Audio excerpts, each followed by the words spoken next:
Hello everyone, today we are going to learn basic Photoshop tutorials how to insert image.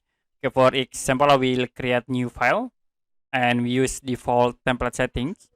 Now, if you want to insert image into this canvas, you can go to file menu and we can use this place embed tools. You can click.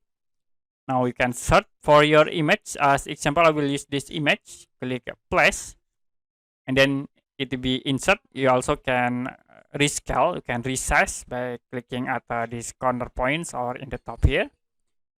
After it, you can click at these icons to insert into canvas. Okay, that's it for basic Photoshop tutorials how to insert image. And if you have any question about this tutorial, you can comment below this video.